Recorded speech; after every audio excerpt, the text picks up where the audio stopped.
The woman was shocked to discover that her husband had fathered a daughter with her best friend. Even her beloved mother-in-law was secretly helping to take care of the child at her best friend's house.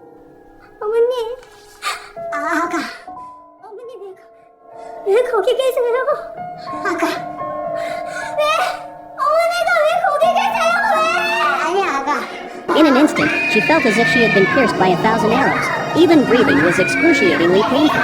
Seeing the people she trusted most in her life deceive her in such a way, anger overwhelmed her rationality. She hated her best friend and family for their betrayal. She hated them for letting her fall into that illusion of happiness. When she recalled the details of the past, those fragments instantly left her breathless. Just a few years ago, Dishi and her husband Junchuo were involved in a car accident. Although both of them narrowly escaped with their lives, the accident caused Dishi to lose her memory. She only remembers her husband's name but has forgotten everything about her life with him. Although she actively underwent treatment every day, the lost fragments of her memory could never be pieced together completely. And after the accident, she began to notice something unusual about her family. Her husband would sneak out late at night and return exhausted just before dawn. He seemed to be constantly avoiding something. He always said he was just going out to buy instant noodles. But Dishi knew there was instant noodles at home. In addition, even her mother-in-law often said strange things.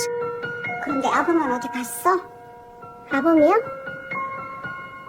아니, 준석이.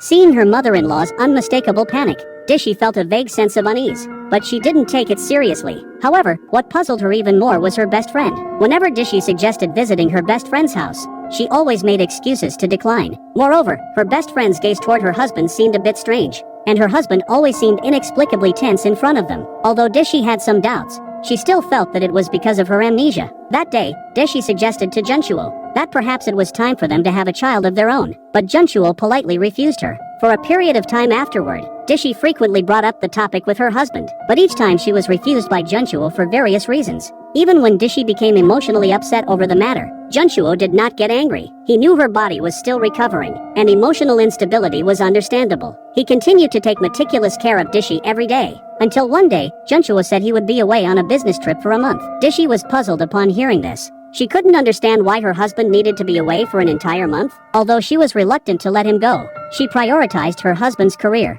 But strangely, shortly after her husband left, he returned home several times in a hurry. He always claimed he had forgotten to bring various items, but each time he returned, he would linger at the door for a moment.